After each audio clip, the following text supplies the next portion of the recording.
Da manhã, então, de quinta-feira, como bem anunciado, estamos recebendo ao vivo aqui nos nossos estúdios, mais uma vez, o promotor da comarca de Itaió, doutor Leandro Garcia Machado, que hoje um assunto também que chama muito a atenção, infelizmente, é a questão do abuso sexual na infância. A gente sempre registra casos de pedofilia, noticia esse tipo de situação e a gente acompanha muito isso também na nossa região. Mas antes de nós falarmos sobre o assunto em específico, doutor Leandro, como que foram os trabalhos nos últimos dias, nas últimas semanas, na promotoria aqui de Itaió? Mais uma vez, obrigado pela participação e bom dia. Bom dia, Jefferson. Bom dia aos ouvintes da Rádio Educadora. Obrigado mais uma vez por essa oportunidade, por esse espaço. Nós tivemos aí nessa última semana passada, tivemos um júri aqui em Itaió e tivemos aí sucesso aí no júri com a condenação do acusado, uma tentativa de homicídio. A gente tinha dado uma facada aí na vítima. A vítima passou uma semana no hospital, mas felizmente sobreviveu e foi condenado a 5 anos de prisão em regime semiaberto. Tivemos também, na semana passada, a condenação do secretário executivo da ADR aqui de Itaió, Ardel Fronza, junto com o gerente de administração da ADR, seu Moacir Oen, também pela prática de conduta vedada na época eleitoral. Foi aquele episódio, até conversamos aqui a respeito, né, a liberação de verba do Estado para uma obra que tinha se iniciado aí durante o período eleitoral. As notícias também, né? Tivemos, infelizmente, aí as impugnações que o Ministério Público fez, aí algumas candidaturas não foram acolhidas pelo Poder Judiciário, né? Fizemos aí 5 manifestações contrárias, né? Entendemos que os candidatos tinham ficha suja, mas o Tribunal Regional Eleitoral não entendeu dessa maneira, né? Então, todos os candidatos aqui de Itaió, de Salete, Mirim Doce, inclusive Rio do Campo, que não é da comarca de Itaió, mas é da zona eleitoral aqui de Itaió, todos estão habilitados aí a participar das eleições, a figurar aí na urna.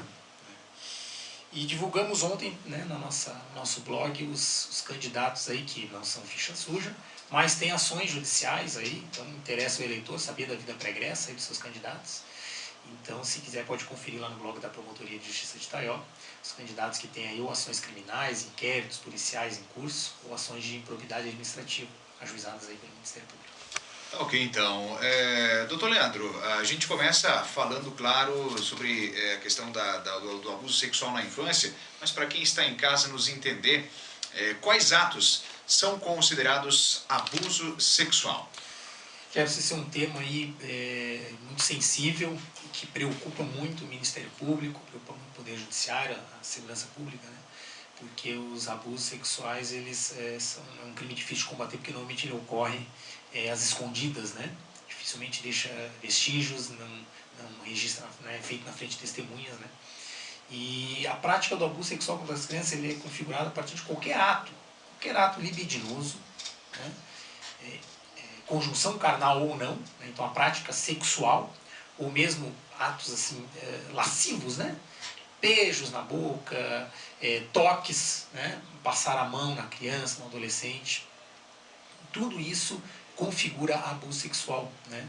A figura do Código Penal é do estupro, tudo isso configura estupro. Antigamente estupro era só a conjunção carnal, né? Hoje não, hoje qualquer ato libidinoso. Então um beijo na boca, um beijo no rosto lascivo, né? Configura o abuso sexual.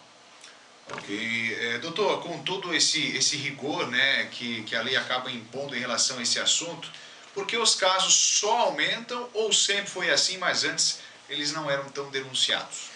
Assim, é difícil a gente saber, né, se os casos aumentaram ou se hoje aumentou o número de denúncias, né, porque, como eu falei, é um tipo de crime difícil de apurar, né.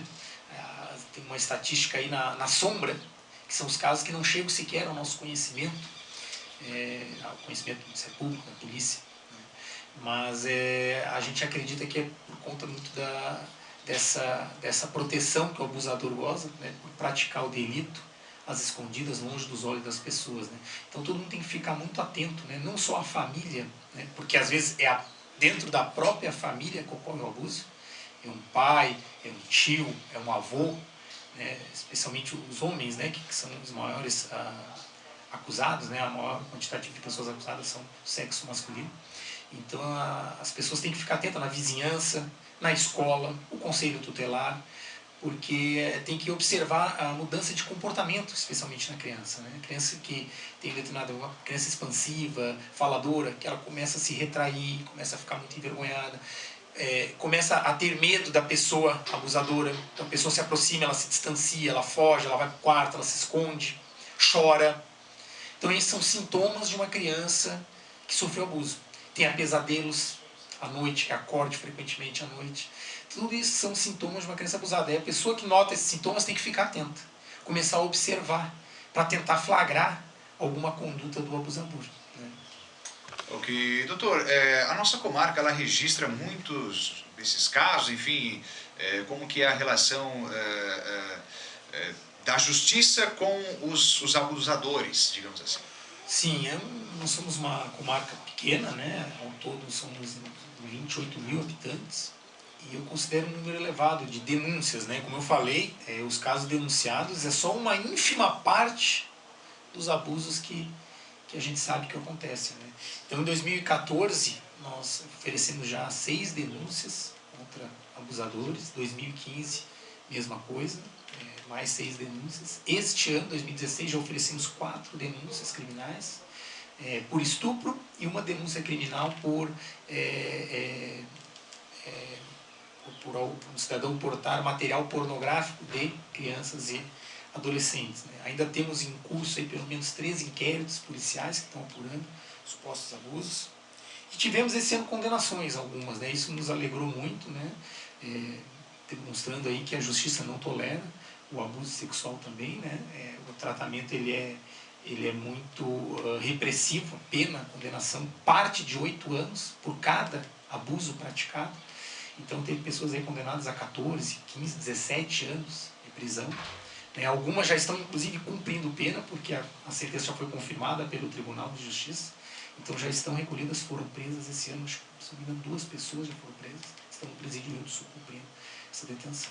E é importante destacar aqui, Jefferson, que o abusador não é só esse que pratica o ato contrariando a vontade da criança ou do adolescente. Abaixo de 14 anos, qualquer ato de conotação sexual praticado com a criança ou adolescente configura o estupro, né? É o que a gente chama de uma violência presumida, porque a pessoa menor de 14 anos não tem discernimento para dizer que ela escolheu, ela espontaneamente se submeteu a um namoro, a uma prática sexual, né? Então aí os rapazes, né, especialmente os maiores de 18 anos, não tenham, né, evitem o contato com pessoas menores de 14 anos, porque isso configura um estupro, é presumido pela lei o estupro.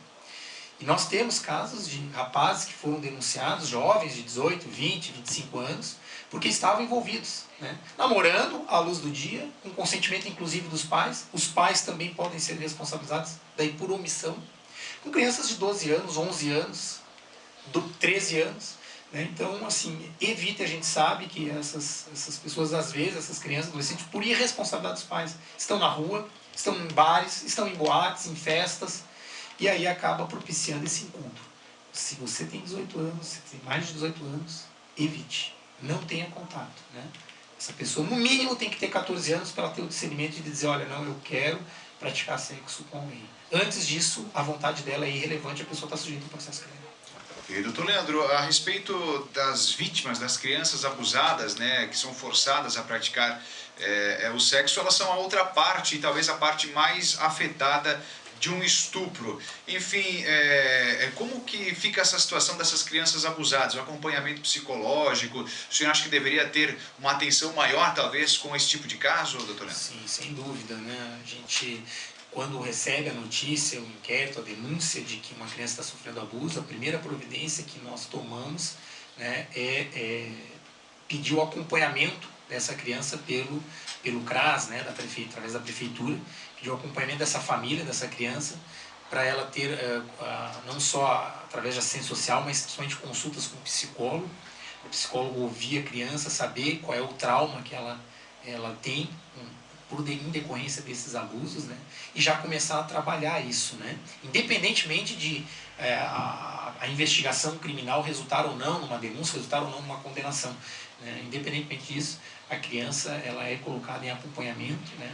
A gente recebe depois os relatórios, né? Para saber se teve alguma efetividade, né? Esse acompanhamento, esse tratamento. Porque a criança precisa, ela não vai poder, ela provavelmente não vai esquecer nunca esse abuso, mas ela pode com certeza tratar isso, ela pode aprender a lidar com este abuso aí para ter uma vida normal, uma vida regular, uma vida feliz como qualquer outra pessoa. Correto. Doutor Leandro, para nós finalizarmos aqui, e é muito importante nesse tipo de caso a denúncia, tanto por parte da criança, né? É claro que é difícil colocar isso talvez na mente da criança, que ela precisa denunciar, até porque muitas vezes ela sofre ameaça por parte do abusador, mas pelas pessoas que talvez tenham uma desconfiança, que percebam algo como o senhor falou no início, sobre as atitudes. Como que faz para denunciar, doutor? Pode entrar em contato direto com a Promotoria de Justiça para denunciar, tá? Conversar conosco, para a gente se orientar como encaminhar essa denúncia. Pode procurar o Conselho Tutelar, que também é um aliado aí no combate a essas questões do abuso, também vai saber orientar. E não tenham receio, tá? O abusador é um sujeito covarde, né? E via de regra não é um sujeito violento, apesar de ele praticar ameaças.